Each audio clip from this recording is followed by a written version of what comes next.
नमस्कार प्यारे बच्चों, स्वागत है आप सभी का आपके अपने YouTube channel PY maths classes पर। यहाँ हम पढ़ रहे थे क्लास 9 की मैथ्स न्यू NCERT गणित मंजरी, जिसमें हमने पढ़ लिया है चैप्टर नंबर 1। क्या था हमारा चैप्टर नंबर 1? Number system. और चैप्टर नंबर 2 हम पढ़ रहे थे कौन सा? पॉलिनोमियल वाला। और पॉलिनोमियल में हमने एक्सरसाइज 2.4 तक के कंप्लीट कर लिया है। आज हम पढ़ेंगे हमारी एक्सरसाइज 2.5। तो चलिए देरी ना करते हुए शुरू करते हैं आज का सेशन। क्वेश्चन नंबर फर्स्ट है, a learning platform charges a fixed monthly fee and an additional cost per digital learning module accessed. A student observed that when she accessed 10 modules, her bill was rupees 400. When she accessed 14 modules, her bill was rupees 500. If the monthly bill Y depends on the number of modules accessed X according to the relation Y equal to AX plus B, find the values of A and B. Question हमसे क्या कह रहा है? Question कह रहा है कि एक लर्निंग प्लेटफॉर्म है जिसमें एक क्या है, फिक्स्ड चार्जेस है। मंथली जो है चार्जेस हमारे फिक्स हैं। पहले क्वेश्चन में लिखते जाएंगे, हमें दे रखा है, ठीक है, y बराबर क्या है? देखिए जो चार्ज हमारा पहले हम आपको इससे पहले 2.4 वाली एक्सरसाइज में हमने पढ़ाया है।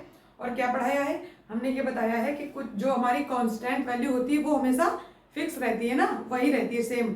तो इसमें अगर इस क्वेश्चन में कांस्टेंट वैल्यू पूछी जाए तो वो कौन सी है? फिक्स्ड मंथली चार्जेस, यानी कि जो मंथली फी है इनकी फिक्स है, वो हमारी क्या हो जाएगी? कांस्टेंट हो जाएगी। तो जब हमारे पास, पहले समझिए, जब y equal to ax plus B लिखा है मेरे पास, तो इसमें कांस्टेंट वैल्यू कौन सी है? भाई x और y ये दोनों तो हमारे वेरिएबल हैं। हमने आपको पहले ही बता रखा है ये हमारे क्या है? वेरिएबल है। और यहाँ पर कांस्टेंट क्या है? जो सिंगल लिखा है b हमेशा हमारा क्या, ये क्या है हमारा? ये कांस्टेंट है। क्यों? क्योंकि इसकी वैल्यू हमेशा फिक्स रहेगी, चेंज नहीं होगी। लेकिन यहाँ पर a की वैल्यू इसके अनुसार चेंज हो जाएगी। x हमारा वेरिएबल है ना, वेरिएबल के अनुसार, यानी कि मान लीजिए x हमको बता रखा है क्या है? नंबर ऑफ मॉड्यूल है ना। यहाँ पर लिख लेते हैं y हमारे पास क्या है? y है बेटा बिल। y हमारा क्या है? ये बिल को हमने क्या बोला है? जो बिल है हमारा उसको हमने बोला है y, और मॉड्यूल हमारे जो है उसको हमने बोला है x। यही तो है। हाँ, हमने बोला है if the monthly bill y depends on the number of module accessed x।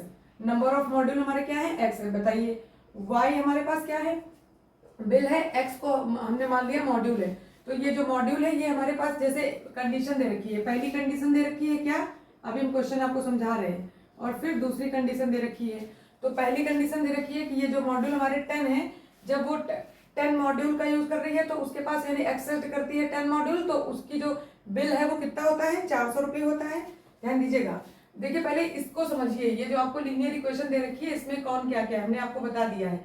ये दो हमारे वेरिएबल हैं, ठीक है, और ये क्या है? एक कांस्टेंट वैल्यू। कांस्टेंट वही तो होती है जो फिक्स होती है। तो यहाँ पर फिक्स क्या है हमारा? तो b क्या हो जाएगा? ये हमारी ये हो गई। यहाँ पर b बराबर क्या लिख लेंगे? b हमारे पास, यहाँ हम कंडीशन लिखेंगे, इधर ही लिख लेते हैं। b हमारी मंथली फी है। क्या है? फिक्स है ना, मंथली फी। b हमारी मंथली फी है जो फिक्स्ड है। यहाँ से लिख लेंगे आगे, फिक्स्ड भी लिख लेंगे यहाँ पर, फिक्स्ड मंथली फी b। और ए ही हमको फाइंड करना है। क्या? ए बी फाइंड करना है। तो अभी यहाँ से भी हमें मिलेगा ए बी। पहले दोनों कंडीशन फुलफिल कर लेते हैं। ठीक, चलिए। तो पहली कंडीशन क्या दे रखी है? पहले कह रहे हैं कि she will see access 10 module. तो यदि वो 10 मॉड्यूल यूज करती है तो उसके चार्जेस कितने बढ़ जाते हैं? रुपीज कितने हो जाते हैं? 400 रुपये और बढ़ते हैं। ठीक है, हर बिल वॉज 400 रुपये और बढ़ जाता है। यानी कि जो फिक्स बिल है उसका मंथली जो फी है वो तो पे करेगी ही, साथ में अगर 10 मॉड्यूल और यूज एक्सेस होगा तो इसके पास 400 और फिर उसके बाद फिर कितने मॉड्यूल बता रहे हैं? फिर कह रहे हैं कि व्हेन सी एक्सेस्ड, जब वो 14 मॉड्यूल एक्सेस्ड करती है तो उसके पास कितना बिल हो जाता है? 500। कितना बिल हो जाता है? 500। तो चलिए इन्हीं दोनों कंडीशन पर हम क्या करेंगे? क्वेश्चन को फ्रेम करेंगे। अब ध्यान दीजिएगा, उधर जो हमने आपको बताया है ये आपके माइंड में समझ में आना चाहिए, क्योंकि इससे पहले 2.4 में हमने आपको समझाया है। ठीक, अब देखिएगा ये दो कंडीशन हमारे पास हैं। ये क्या है? ये दो कंडीशन है, इन्हीं से हम बनाएंगे आपको इक्वेशन। सबसे पास पहले हमारे पास लीनियर इक्वेशन जो दे रखी है, एक्सप्रेशन, ये लीनियर एक्सप्रेशन कैसा है? y equal to x plus B. अब इस पर हम वैल्यूज पुट करेंगे पहली कंडीशन की वैल्यू से। जब हमारे पास बिल कितना आ रहा है? y हमारा है ना, ये क्या है? ये हमारा y है, कैपिटल में लिख लीजिए। तो y 400 कब है? a हमारा वही है। और जब हमारे पास x कितना है? गुणे 10, और बी ऐसे ही लिख लीजिए। तो ये हमारे पास हो गया कितना 400 equal to 10a plus B, ये हमारी पहली इक्वेशन हो गई। ठीक है, और दूसरी क्या है, दूसरी देखिएगा y यानी बिल हमारा 500 हो जाता है कब, जब ये x हमारे मॉड्यूल कितने हो जाते हैं 14 इंटू ए प्लस बी।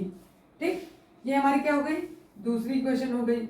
अब हम यहाँ पर हमने आपको दो इक्वेशन को सॉल्व करने के लिए सब्सटीट्यूशन मेथड, एलिमिनेशन मेथड, ये प्रतिस्थापन विधि, विलोपन विधि सब सिखाएंगे ना, तो वही यूज कर लीजिए। तो आप यहाँ पर सब्सटीट्यूशन फॉलो करिए, ज़्यादा बेटर आएगा आपके लिए। या फिर हम क्या करते हैं, इसमें सब्ट्रैक्ट करते हैं। ठीक है, सब्सटीट्यूशन ना करके पहले सब्ट्रैक्ट करते हैं। देखिए यहाँ प्लस है, यहाँ माइनस, यहाँ पर प्लस है क्योंकि हमारे पास बी हमें कांस्टेंट सेम वैल्यू दिख रही है ना, यहाँ माइनस करेंगे, यहाँ पे प्लस है, यहाँ माइनस, तो ये प्लस माइनस कैंसिल हो जाएगा और हमें यहाँ से क्या मिलेगा, यहाँ पर आ जाएगा 14 माइनस का 4a। भाई 14 में से 10 गया तो, लेकिन माइनस का है तो माइनस का, यहाँ भी 500 है, 500 में से 400, अगर आप सेकंड में से फर्स्ट को माइनस करते तो ये माइनस की वैल्यू ना आती, लेकिन हमने फर्स्ट में से सेकंड को माइनस कर दिया है, कोई दिक्कत नहीं है, माइनस का साइन लगा लीजिए। ये माइनस का कितना बच जाएगा 100, माइनस माइनस कैंसिल हो जाएगा। ठीक, ऐसे कोई दिक्कत नहीं है। अगर किसी को परेशानी हो रही हो तो आप दोबारा इसे लिख लीजिए, यहाँ पर पहले कट मत करिए, हम आपको बताते हैं। यहाँ पर लिख लीजिए सब्सट्रैक्टिंग, देखिएगा ये है बी, अब यहाँ पर लिखेंगे सब्सट्रैक्ट इक्वेशन 1 बाय 2, यानी इक्वेशन 1 को किससे सब्ट्रैक्ट करेंगे 2 से। तो 2 हमारे पास क्या है, ध्यान दीजिएगा इधर, 500 इक्वल टू 14 है प्लस का बी। अब इसमें से माइनस करेंगे हम फर्स्ट वाले को, 10a प्लस बी। चलिए यहाँ प्लस है तो माइनस, यहाँ प्लस है तो माइनस, यहाँ प्लस है तो माइनस, ये प्लस माइनस जीरो हो जाएगा, कैंसिल आउट हो जाएगा। यहाँ पर कितना बचेगा 4a, 14 में से 10 गया तो 4a, यहाँ 500 में 400 गया तो 100, और यहाँ पर आ गया 400 इक्वल टू 4 इक्वल टू 100। तो a की वैल्यू हमें यहाँ से मिल गई 100 अपॉन 4, 4 से कैंसिल करेंगे, 4 2 जा 8, 4 5 जा 20, है ना। हाँ, अब यहाँ से हमारे पास, तो हम यहाँ लिख लेंगे a इक्वल टू 25, यानी a हमें क्या मिल गई 25 मिल गई। ठीक है, अब इसके बाद इधर चलिए, अब हम क्या करेंगे, सब्स्टिट्यूट a इक्वल टू 25, यानी कि हम क्या करेंगे, इक्वेशन ये a की वैल्यू चाहे इक्वेशन 1 में रख दे, 2 में रख दे, हमें b की वैल्यू मिल जाएगी इन इक्वेशन फर्स्ट। तो चलिए हम यहाँ से फर्स्ट में यूज कर रहे हैं, इधर इधर करा है हमने, तो यहाँ से इस पर थोड़ा हल्का दिख रहा है, देखिएगा। अब यहाँ पर हम क्या करेंगे, हम यहाँ इसको फर्स्ट वाले में रखेंगे। फर्स्ट इक्वेशन हमारे पास क्या है 400 equal to 10a plus B. यहाँ पर वैल्यू देखिए 400 इक्वल में क्या हो जाएगा, ये 10 है और a हमारा कितना दे रखा है 25, और प्लस में b, क्योंकि हमारा कितना हो गया, ध्यान दीजिएगा, यहाँ से 400 इक्वल टू में ये 250 प्लस में b मल्टीप्लाई करेंगे तो कितना 25 दाव में 250। ठीक है, तो यहाँ से अब इसको लिखेंगे, ये इधर माइनस में चला जाएगा, तो b इक्वल टू ये गया 400 माइनस का 250। भाई ये इधर जाएगा तो माइनस में आएगा, आप उसी को हमने पलट के चाहे b बराबर इधर लिखो या इधर, उससे परेशानी नहीं है, दोनों पूरा का पूरा इधर से उधर लिखा है। तो यहाँ से b कितना आ गया, हमारे पास बच्चा b इक्वल टू 150। ठीक, कितना बचा 150। यही हमारे क्या है, a और b निकालने थे, यही हमारे a और b निकल करके आगे क्या है, ये हमारे आंसर है। ठीक है, तो यदि यहाँ से हमें अगर लिखना पड़ता है इसको a और b की वैल्यू रख के, क्या क्या निकालना था, फाइंड a और b, और वो भी फाइंड करनी थी क्या इक्वेशन, भाई बस a और b ही फाइंड करना था इसमें। ठीक है, तो हमारे पास a और b हमें क्या मिल गया, यहाँ से देखिए, तो b हमारे पास क्या था मंथली, और अब a हमें मिल गया, तो ये a क्या है हमारा, ये कॉस्ट ऑफ 1 मॉड्यूल, मतलब कि a जो यहाँ पर है, हम पहले मल्टीप्लाई करते जाते थे। भाई देखिए ये एक की कॉस्ट दे रही थी, उसी से हम जितने भी नंबर ऑफ हमारे पास आर्टिकल होते हैं उनसे मल्टीप्लाई करते जाते हैं, तो ये हमारे क्या मिल जाती है, टोटल की कॉस्ट मिल जाती थी। तो यहाँ ये a बराबर क्या हो गया, कॉस्ट ऑफ 1 मॉड्यूल। b क्या है हमारा, मंथली फी है जो फिक्स्ड है, कांस्टेंट है, और y और x हमें दे रखा है क्या है। ठीक, तो लिख लीजिए, नोट डाउन करिए सभी लोग। उसके बाद क्वेश्चन नंबर सेकंड पर क्वेश्चन नंबर सेकंड सभी बच्चे स्क्रीन पर देखेंगे। क्या है? A gym charges a fixed monthly fee and an additional cost per hour for using the badminton court. A student using the gym observed that when she used the badminton court for 10 hours, her bill was ₹800.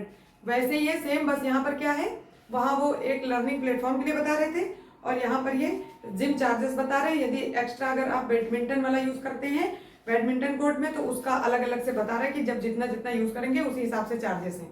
ठीक, तो चलिए same question है, बस आपके variable इधर से उधर जो दिए रखे हैं उन्हें समझना है। ठीक है, उसके बाद her bill was ₹800 when she used it for 15 hours, her bill was ₹1100. If the monthly bill y depends on the hours of the use of the badminton court x according to the relation y = ax + b, find the values of a and b. Same question है बेटा, वैसे ही solve करना है।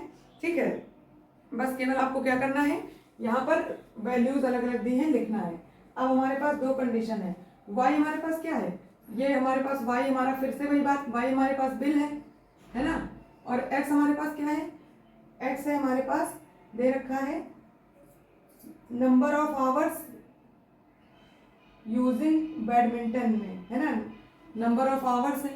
ये क्या है,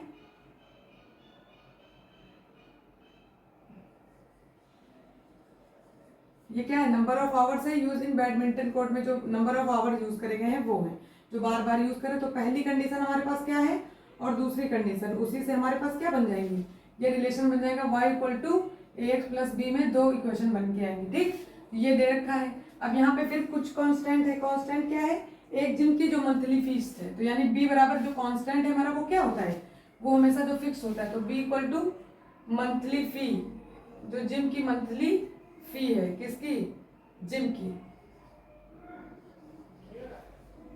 gym की हमारी जो मंथली फीस है वो हमारी क्या है, फिक्स है। अब देखिए सबसे पहली कंडीशन क्या दे रखी है, सबसे पहले ध्यान दीजिएगा, हम क्वेश्चन देख लें एक बार। सबसे पहली कंडीशन दे रखी है कि जब वो badminton court for 10 hours her bill was, जब वो कितना 10 आवर के लिए यूज करती है तो उसका बिल हो जाता है 800। फिर उसके बाद जब वो 15 आवर्स के लिए यूज करती है तो उसका बिल कितना हो जा रहा है, 1100। ठीक है, और उससे पहले जिम की एक फिक्स्ड जो है फीस थी वो क्या है, बी है।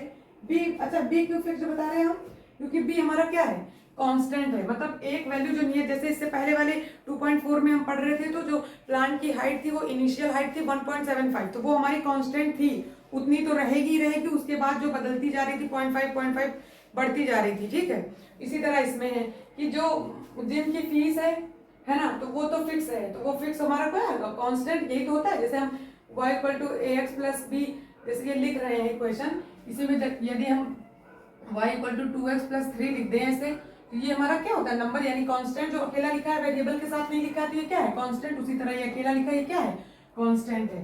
ठीक है, समझ में आया। तो अब यहाँ पर भी हमारा वैसे भी पता है कांस्टेंट, और कांस्टेंट वैल्यू वहाँ ऐसे बता देते थे, इसमें लैंग्वेज में दे रखा है, आपको स्वयं से समझना है। तो लैंग्वेज में बता दिया है कि जिम की जो वैल्यू है, वैल्यू बता रहे हैं, जिम की जो फीस है वो हमारी फिक्स है मंथली, मतलब इतनी फीस तो देनी है।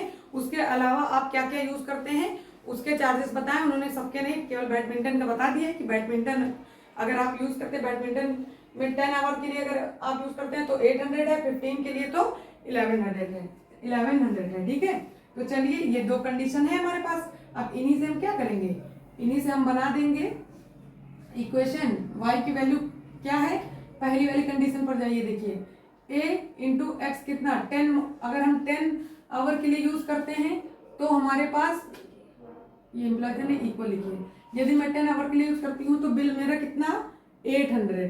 ठीक है, और फिर उसके बाद दूसरी कंडीशन क्या, तो इसे क्या लिख देंगे, 800 = 10a + b, ये हमारी क्या हो गई, ये हमारी पहली इक्वेशन हो गई। ठीक है, सेकंड पर जाइए, सेकंड क्या है, 1100 कब पड़ता है, जब हम कितने 15 घंटे के लिए यूज करते हैं, तो 15 × a + b, ये हमारी क्या हो गई, सेकंड इक्वेशन। अच्छा ये डायरेक्ट लिखी हूँ, पता है ना, इसी में वैल्यू पुट किया है मैंने। तो हमने क्या करा, वैल्यू पुट करी किसमें, इस लीनियर इक्वेशन में। क्या इसको भी लिखना पड़ेगा, हाँ बताइए, हमने क्या करा है,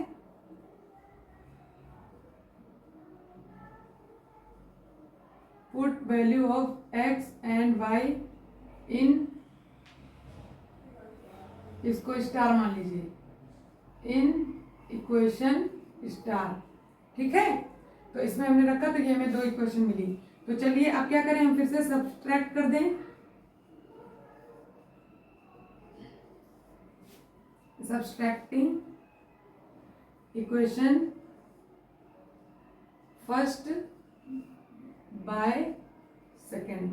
तो देखिए हम क्या करेंगे, 15a plus B equal to में कितना लिखा है हमारे पास 1100, और माइनस करना है इसमें से कितना 10a plus B equal to में 800। अच्छा ये पलट के इधर उधर लिखा है, उससे कोई परेशानी नहीं है, ठीक है। इधर से उधर पक्षांतर हुआ है, समझ लीजिए कि पक्षांतर में नहीं, पूरी पूरी वैल्यूज इधर लेफ्ट हैंड साइड वाली राइट हैंड, क्योंकि मुझे इधर से वैल्यूज फाइंड करनी इसलिए लिखने में आसानी होती है, इसलिए।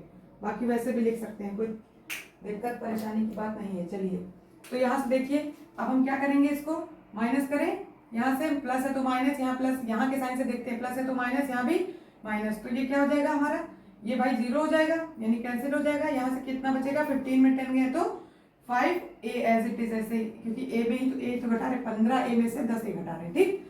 अब यहाँ पर देखिए 11 में 8 गए तो कितना 300, है ना, ये बचा 300। तो यहाँ a इक्वल टू ये डिवाइड में चला जाएगा, मल्टीप्लाई में उधर, तो कितनी बार में 6 टाइम्स, है ना। तो a इक्वल टू कितना 60, यानी a हमारा क्या आ गया 60 आ गया। ये कितना हो जाएगा, देखिए ये 10 आवर के लिए दिया है, 15 आवर के लिए दिया है, ये क्या हो जाएगी, कॉस्ट हो जाएगी हमारी किसकी, पर आवर कॉस्ट हो जाएगी। क्या हो जाएगी, a बराबर हमारा क्या हो जाएगा, ये निकल के आया हमारे पास, पर जो पर आवर हमारी कॉस्ट पड़ रही है वो है क्या a। अब हम क्या करेंगे, वैल्यू रखेंगे किसकी, पुटिंग, लिख लीजिए, ये आप अलग ऐसे किनारे लिख लीजिएगा, ठीक भाई। पर आवर की कॉस्ट a बराबर हमारी पर आवर की कॉस्ट, यानी कि 1 घंटे की पता चलती थी, तो चाहे 10 उसकी पता कर ले, 10 घंटे की पता करें चाहे 10 घंटे की, ये पर आवर की कॉस्ट है, ठीक है। अब putting a equal to 60 in equation, आप किसी भी इक्वेशन में फर्स्ट में रख रही हूँ, आपका जिसमें मन करे उस इक्वेशन में रख लीजिए, आई की वैल्यू b की मिल जाएगी, ठीक। तो पहली इक्वेशन हमारे पास क्या है, 10a plus B equal to में कितना 800, यही है ना पहली इक्वेशन। इसी को हमने ऐसे लिखा, देखिए इसको चाहे इधर रख करके लिखिए चाहे ऐसे लिख लीजिए, कोई दिक्कत नहीं है बराबर में, ठीक है। अब देखिए यहाँ से हम 10 इंटू a की वैल्यू रखी हमने 60 प्लस b इक्वल टू में कितना 800, b की वैल्यू फाइंड करनी है, इसको उधर भेज देंगे, ये था हमारे पास 800, ये उधर जाएगा तो माइनस में, इसको गुणा यहीं कर लीजिए, कितना 10, देखिए डबल जीरो, ये कितना हो जाएगा 600 हो जाएगा। देखिए ये 0 एज इट इज लिख दीजिए, और 10 छक्के 60 है, ठीक है। तो b बराबर कितना आ गया 200, निकल के कितना आया 200, नोट डाउन करिए, यही आंसर है। ये a हमारा, a भी फाइंड करना था, ये क्या है ये b है। चलिए नोट डाउन करिए, यदि किसी को कुछ समझ में ना आए तो वो पूछ सकता है कमेंट बॉक्स में, हम नेक्स्ट वीडियो में उसकी समस्या का समाधान कर देंगे, ठीक है। लेकिन आप इन्हें ध्यान से समझिए, इसमें कुछ नहीं करना है बेटा, जो क्वेश्चन ऐसे दे रखे ए बी की वैल्यू रख करके आपको, सॉरी ए बी की वैल्यू बता रहे हैं, यानी एक्स वाई की वैल्यू रख करके आपको केवल 2 इक्वेशन बनानी है और उन्हीं को सब्ट्रैक्ट कर देना है, ए की वैल्यू मिल जाएगी, फिर ए की वैल्यू को उठा के एक इक्वेशन में रख देना है, बी की वैल्यू मिल जाएगी, बस इतना सा काम है आपका, ठीक। लेकिन उससे पहले आपको ये 2 इक्वेशन बनाना, ये थोड़ा सा दिमाग में, आपको हर क्वेश्चन इसी टाइप के तीनों इस एक्सरसाइज में दे रखे हैं कि दोनों कंडीशन पता होनी चाहिए कि ये वेरिएबल हमारे क्या क्या है, y और x हैं, एक हमारा बिल है और एक हमारा आवर्स में जो जितना मतलब आवर पर आवर में या फिर इतने 10 आवर का कितना कॉस्ट पड़ रहा है, ठीक है, ये दिया हुआ है। चलिए नोट डाउन करिए, फिर हम इसे रफ करें। सभी बच्चे स्क्रीन पर देखेंगे क्वेश्चन नंबर 3 क्या है, consider the relationship between temperature measured in degrees Celsius, ठीक है, degrees Celsius and degrees Fahrenheit which is given by and 32 which is given by degree Celsius equal to A Fahrenheit plus B and find A and B given the ice melts at 0 degrees Celsius and 32 degrees Fahrenheit and water boils at 100 degrees Celsius and 212 degrees Fahrenheit. दो condition इसमें भी दे रखी है, ये तो आप जानते हैं पहले से ही फॉर्मूला, लेकिन यहाँ पर हम इसको कैसे बनाएंगे ध्यान दीजिएगा। हमारे पास क्या दे रखी है क्वेश्चन, यहाँ पर वहाँ एक्स वाई में दे रखी थी, यहाँ डिग्री सेल्सियस और फ़ारेनहाइट में दे रखा है। डरने की कोई बात नहीं है, आप इसको मन में एक्स वाई ही समझिए, परेशान मत होइए। ठीक, ये वाई दे रखा था, यहाँ पर एक्स, तो यहाँ पर डिग्री सेल्सियस और फ़ारेनहाइट दे रखा है। और कंडीशन दो क्या दे रखी है, एक हमारी दे रखी है किस डिग्री सेल्सियस में, और एक हमारी दे रखी है किसमें, फ़ारेनहाइट में। तो फ़ारेनहाइट में क्या है, देखिए डिग्री सेल्सियस में पहले क्या दे रखा है कि पहले आइस के मेल्ट होने की दे रखी है। आइस हमारी जब मेल्ट हो रही है तो हमें कितना दे रखा है, ध्यान दीजिएगा, डिग्री सेल्सियस कहाँ चले गया, temperature Fahrenheit. Ice melt eight 0 degree, जब 0 डिग्री सेल्सियस पर आइस हमारी मेल्ट हो रही है तो फ़ारेनहाइट में कितने पर, 32 पर। दो कंडीशन दी है ना। और उसके बाद जब हमारा वाटर बॉयल का, ये क्या है, ये आइस मेल्ट का है और ये किसका है, ये हमारे वाटर का है। ठीक, जब आइस हमारी मेल्ट कर रही है उसका है ये वाटर बॉयल का है। तो वाटर बॉयल में कितना है, 10 डिग्री सेल्सियस एंड फ़ारेनहाइट में 212। ठीक, तो हमारे पास ये दो कंडीशन दे रखी हैं आपको। ठीक है, तो घबराने की कोई विशेष बात नहीं है, क्वेश्चन इजी है, बस आपको देखने में डर लग रहा होगा कि क्वेश्चन बड़ा है हमारे पास, है ना। ऐसा कुछ भी नहीं है। देखिए दो कंडीशन उन्होंने साफ साफ दे दी है। जहां पर हमारे पास एक्स वाई होता था वहां क्या हो गया है, डिग्री सेल्सियस हो गया है और फ़ारेनहाइट हो गया है। तो ये डिग्री सेल्सियस और ये फ़ारेनहाइट। आइस जब बता रहे आइस मेल्ट होती है 0 डिग्री सेल्सियस पे, यहाँ पर फ़ारेनहाइट में 32 में, और यहाँ वाटर बॉयल का बता रखा है 100 डिग्री सेल्सियस पे और 212 फ़ारेनहाइट में। और ये हमें ये इक्वेशन इधर से ये रिलेशन दे दिया है। अब हमसे कह रहे हैं कि फाइंड करना है हमें क्या, ए और बी। तो चलिए दोनों कंडीशन जैसे पहले करते थे उसी तरह इसमें वैल्यूज पुट कर दीजिए। तो सबसे पहले हम यहाँ पर सी की वैल्यू रखेंगे, डिग्री सेल्सियस की वैल्यू रखेंगे 0। तो हमारे पास ये फ़ारेनहाइट कितना है, 32 प्लस बी, है ना। अब अगर आपको लिखना है वैसे तो आप इसको स्टार मान लीजिए। तो हम कहेंगे पुट या putting degree Celsius and degree Fahrenheit in equation star. अब दो कंडीशन दी है तो दो बनेंगी। तो ये पहली, तो ये क्या हो गया हमारा 32a plus B equal to में क्या 0। भाई इसको मैंने ऐसे लिख लिया है, 0 को इधर, ये पूरा इधर, कोई दिक्कत नहीं। ये हो गई हमारी पहली इक्वेशन। अब दूसरी क्या दे रखी है कंडीशन, ध्यान दीजिएगा, वाटर को लेकर के कि हमारे पास कितना है वाटर, हमारे पास डिग्री सेल्सियस की वैल्यू रखी है यहाँ पे। डिग्री सेल्सियस की वैल्यू कितनी है, 100 हो जा रही है। कब, जब हमारे पास फ़ारेनहाइट कितना है 212, यहाँ पर कितना लिखेंगे ए और प्लस बी। समझ में ना आया हो तो ध्यान दीजिए, इसको हमने ऐसे लिखा है यहाँ से, यहाँ पर कितना था 100 था और हमारे पास ए था, फ़ारेनहाइट था 212 और प्लस बी, इसी को हमने लिख दिया है 212 ए प्लस बी बराबर में कितना 100, ऐसे 100 ऐसे लिखा है। ठीक, ये हमारी क्या हो गई, ये हमारे पास इक्वेशन क्या हो गई, सेकंड हो गई। ठीक, अब ध्यान दीजिएगा, हम क्या करेंगे, सब्ट्रैक्ट करेंगे, फिर से सब्ट्रैक्टिंग इक्वेशन 1/2।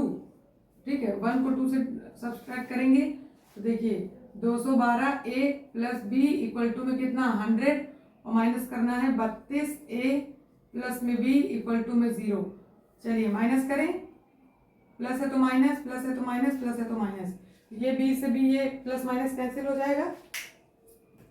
ठीक, ध्यान दीजिए इधर, तो हमारे पास क्या मिलेगा, ये यहाँ पर देखिए इसमें से 32 गया तो ये 0 हो जाएगा पहले, तो ए एज इट इज लिख लीजिए। इधर देखिए 2 में से 2 गया 0 और ये यहाँ पर कितना हुआ, ये हमारे पास हो गया, इसमें इनको डाल देना, ये हमारे पास 2 में से 2 गया 0 ऐसे, और यहाँ पर कितना था 11 में 3 गया तो 8, है ना, और ये बचा 1। अब आपको ना समझ में आ रहा तो ऐसे देखिए 0, इधर से कितना 11 और 11 में 3 गया तो 8, है ना, 9 10 11 ये 1, तो कितना हुआ 180 ए इक्वल टू में ये कितना 100 में 0 जाएगा तो 100 ही बचेगा। ये हमारे पास आ गया ए इक्वल टू 100 डिवाइडेड बाय कितना 180। तो ये 0 से 0 कैंसिल, इसे और कैंसिल आउट कर ले हम, ए इक्वल टू 10/18, अभी भी 2 पंचे 10 2 9 18। तो ध्यान दीजिए इधर कितना मिली वैल्यू हमें, हमारे पास वैल्यू जो है वो मिल गई हमें a इक्वल टू 5/9। ठीक, इसे नोट डाउन करिए। अब क्या करेंगे हम, पुटिंग, हम वैल्यू रखेंगे है ना, putting a equal to 5/9 in equation first, चाहे फर्स्ट में रखिए सेकंड में वैल्यू आपको b की फाइंड आउट हो जाएगी। कपड़ा नहीं लगेगा है ना। तो उसके बाद क्या हो जाएगा हमारे पास, ये 32a plus b equal to में पहली इक्वेशन क्या थी 0, यहाँ पर हम a की वैल्यू 32 इंटू 5/9 और प्लस में b बराबर में क्या 0। तो यहाँ से हमारे पास b बराबर क्या हो गया, यही तो था ना, हाँ। तो यहाँ से हमारे पास b बराबर क्या मिल गया, ये इधर चला जाएगा माइनस में 32 इंटू 5/9। देखिए चाहे तो आप इसको मल्टीप्लाई करके लिख लीजिए तो वो पूरी b की वैल्यू हो जाएगी, चाहे यही लिख लीजिए। क्यों, क्योंकि अभी हमें इसको फाइंड करना था, ये इक्वेशन फाइंड करनी थी ना, यहाँ पर इनकी वैल्यूज रखनी है, तो इसीलिए हम कह रहे हैं अभी ऐसे ही रहने दीजिए, आपके लिए इजी पड़ेगा b की वैल्यू। और यदि आपको नहीं है तो इसको मल्टीप्लाई करेंगे और यहाँ पर लिख लेंगे, लेकिन इसको ऐसे लिखे रहने दीजिए, हम आपके लिए मल्टीप्लाई कर दे रहे हैं। ये क्या हो गया, 5 2 जा 10, 1 कैरी, 5 3 जा 15, 1 16, यानी कि माइनस का 160/9 ये वैल्यू आएगी। b बराबर आप ये लिख सकते हैं, लेकिन हम ये यूज करेंगे अभी, इसलिए मैंने ऐसे लिखा रहने दिया क्योंकि कॉमन मिल जाएगा हमें। ठीक है, तो ये हमारे पास b बराबर इतनी अभी मिलेगी, लेकिन इसको भी लिखे रहिए। चलिए इतना नोट डाउन करिए, फिर हम इधर लिखें क्योंकि वहां पर जगह नहीं। ये आपने लिख लिया होगा, मैं इधर लिखूं मिटा करके, ठीक, क्योंकि हमें क्या चाहिए, हमें ये रिलेशन भी बताना है ना। क्वेश्चन में पूछा है ना हमसे, कहा है कि find consider the relationship between the measured degrees find a and b given that i is melt. ठीक, तो यदि यहाँ पर हम इसकी वैल्यू a और b की, इसमें डिग्री सेल्सियस और फॉरेनहाइट, यहाँ से हम वैल्यू रख दें a और b की, ध्यान दीजिएगा हमने यहाँ पर a बराबर कितना लिख दिया, a बराबर हमने लिखा कितना निकला था हमारा 5/9, और ये क्या हो गया फॉरेनहाइट, ठीक, प्लस b की वैल्यू क्या है, माइनस में है ना, तो यहाँ माइनस लग जाएगा 32/9 इंटू 5, और बस यही तो है b की वैल्यू ना, तो इसको थोड़ा सा बड़ा करके लिखते हैं 32 इंटू 5/9। अब यहाँ से हम देख रहे हैं हमें, इसीलिए मैंने कहा था ये वैल्यू वही लिखी रहने दीजिए क्योंकि हमें कॉमन लेने में आसानी होती। अभी आप 160 करते तो फिर आपको कॉमन ढूंढना पड़ता है ना। ठीक है, अब देखिए तो डिग्री सेल्सियस इक्वल टू 5/9 यदि मैं कॉमन ले लूँ यहाँ से, तो इसमें से बचेगा फॉरेनहाइट और माइनस यहाँ पर क्या बचेगा 32 ही तो बचेगा, 5/9 कॉमन आ गया। तो ये हमारी देखिए, ये हमारी जो होती है डिग्री सेल्सियस और फॉरेनहाइट की जो रिलेशन होता है वो निकल कर आ गया कि नहीं, तो ये हमारा रिलेशन निकल के आ गया, और ये हमारी a और b की वैल्यूज निकल के आ गई। ठीक, यहाँ पर भी a बराबर लिख लीजिएगा 5/9, वहाँ अच्छा हमने लिखा है आगे, है ना। चलिए, तो यही हमारे क्या थे आंसर, चलिए लिख लीजिए सभी लोग, स्क्रीनशॉट ले लिया। तो ये हमारी थी आज की क्लास जिसमें हमने सॉल्व करा एक्सरसाइज 2.5। इसके आगे की क्लासेस हम नेक्स्ट वीडियो में पढ़ाएंगे। आज के लिए इतना ही, थैंक यू क्लास। लेकिन यदि आपको हमारी क्लासेस या फिर मेरा पढ़ाया समझ में आता है तो हमारे चैनल को सब्सक्राइब अवश्य करें और हमारी वीडियोस को लाइक और शेयर भी करें। और हाँ, लास्ट में कमेंट करना बिल्कुल ना भूलें कि आपको ये वीडियो कैसा लगा या फिर समझ में आया या नहीं आया। जो भी परेशानी है उसे कमेंट बॉक्स में लिखें जिससे हम आपकी समस्या का समाधान कर सकें। Thank you.